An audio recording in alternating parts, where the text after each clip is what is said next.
Hello friends, मैं doctor Shahid Ali एक बार फिर से आप लोग के साथ हाजिर हूं।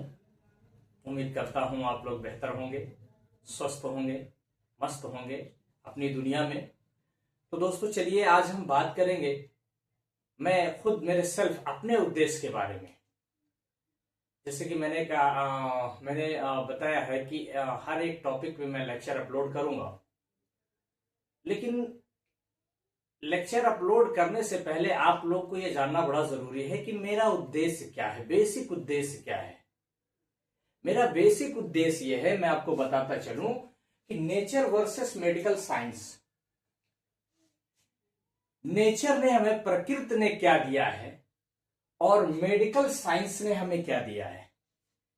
यूं कह लीजिए आर पार की लड़ाई नेचर और मेडिकल साइंस में, कि एक्चुअल में हमारी नेचुरल जो लाइफ है, जो हमारी ये बॉडी है, इसमें नेचर का क्या रोल है और मेडिकल साइंस का क्या रोल है। इन दोनों के बीच में मैं दोनों को साथ लेकर चलने वाला हूं और दोनों को क्लैरिफाई करने वाला हूं, ताकि आपको बेहतर तरीके से हर एक कॉन्सेप्ट मेरा समझ में आए और इससे दोनों चीज में फर्क पड़े कि नेचर की क्या अवेलेबिलिटी है, नेचर की क्या अवेलेबिलिटी है हमारी जिंदगी में, हमारे लाइफ में, और मेडिकल साइंस का क्या रोल है हमारे रोजमर्रा की जिंदगी में, रोज की जिंदगी में, एवरीडे की पर डे रूटीन की जिंदगी में हमारा मेडिकल साइंस का क्या रोल है। तो ये हो गया मेडिकल साइंस में। मैं सबसे पहले आपको एक बेसिक चीज बताता चलूं दोस्तों। सभी, जैसा कि सभी लोग जानते हैं, देखिए नेचर का, देखिए यहां मैंने एक ब्रिक डायग्राम समझाया हुआ है एक एक करके कि ये देखिए नेचर, क्योंकि नेचर का मैंने लेवल डायग्राम इसलिए ऐसा रखा है कि नेचर का कोई अस्क नहीं है, कोई फिगर नहीं है। हमारी अपनी धारणा है, हम सब की धारणा है कि विदाउट आकृति वाले हैं नेचर, उनकी कोई जो है चित्र या कोई तस्वीर नहीं है नेचर की। तो इसलिए मैंने नेचर को इस तरह से दर्शाया है। देखिए नेचर ने हमें क्या दिया, नेचर ने क्या किया, नेचर ने मानव को बनाया। नेचर ने मानव को बनाया और मानव ने अपनी बुद्धि से जो मैन्युफैक्चर किए इलेक्ट्रिक सिस्टम में, जो भी सारी आप इलेक्ट्रिक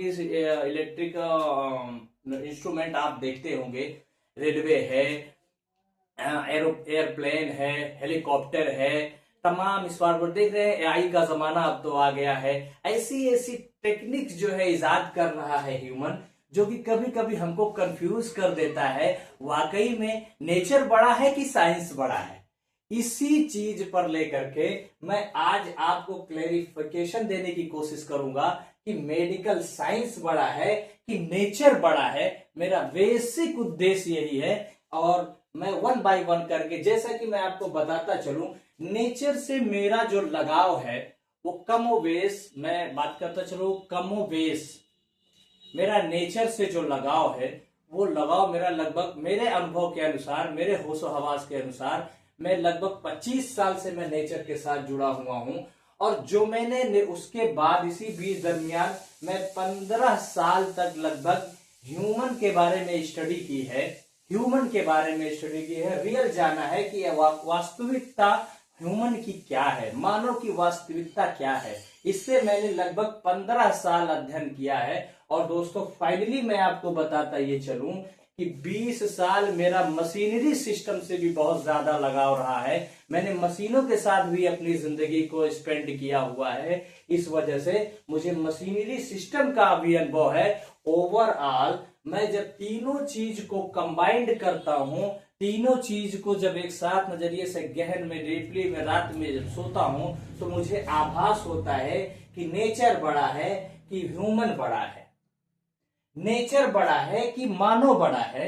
इसी चीज को लेकर के ये पूरा मेरा मेडिकल साइंस का जो ओवरऑल लेक्चर चलेगा, वो ओवरऑल लेक्चर इसी पे आधारित होगा, इसी पे डिपेंड होगा कि नेचर बड़ा कि मेडिकल साइंस बड़ा। इसी पे मेरे हर एक टॉपिक की गुफ्तगू होगी और हर एक टॉपिक पे मैं उसमें नेचर की, ह्यूमन की अचीवमेंट के भी बारे में बात करूंगा कि ह्यूमन ने क्या अचीवमेंट किया है और क्या और प्रकृति ने, नेचर ने हमें क्या दिया है और ह्यूमन ने क्या अचीवमेंट किया है, इन तीनों चीजों को एक साथ कंबाइंड करके, चाहे वो बीमारियों से रिलेटेड हो या अदरवाइज और किसी भी तरीके का जो लेक्चर रहेगा, मैं इन तीनों चीजों को एक साथ लेकर के चलूंगा ताकि आपको सारी तरीके से, अच्छी तरीके से सारी कॉन्सेप्ट क्लियर समझ में आए। दोस्तों मैं कोई ऐसी बातें नहीं कर रहा हूं, आप लोगों को लगता होगा कि भाई मैं ऐसी बातें कर रहा हूं,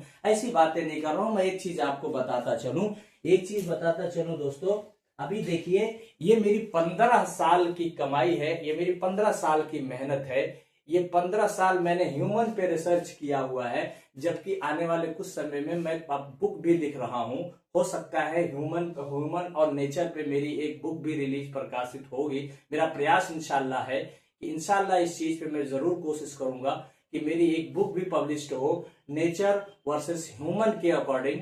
तो दोस्तों ये मेरा, देखिए मैं इतना बताना चाह रहा हूं, कोई मैं हवाई बात नहीं कर रहा हूं। 15 साल की मेरी ह्यूमन स्टडी है और ह्यूमन स्टडी के साथ साथ मैं आने वाले समय में मैं ये सोच रहा हूं कि एक बुक भी पब्लिश करूं ताकि अच्छे तरीके से दोनों में क्लैरिफाइड हो जाए। तो दोस्तों आज के लिए बस इतना ही। दोस्तों उम्मीद करता हूं कि आप लोग जरूर अच्छे होंगे, स्वस्थ रहिए, मस्त रहिए, अपनी सेहत का ख्याल रखिए, अपनी जो है परिवार का ख्याल रखिए, अपने पास पड़ोसी का ख्याल रखिए। अब जिंदगी बहुत अनमोल होती है दोस्तों, उसको समझिए, उसको बचाइए, हो सके जितना हो सके बचाने की कोशिश करिए। बाकी प्रकृति का काम है कि कितना दिन तक आपको सरवाइव रखना है, कितना दिन तक आपको नहीं सरवाइव रखना है, वो प्रकृति पे छोड़ दीजिए। बाकी जहां भी रहिए, स्वस्थ रहिए, मस्त रहिए, व्यस्त रहिए।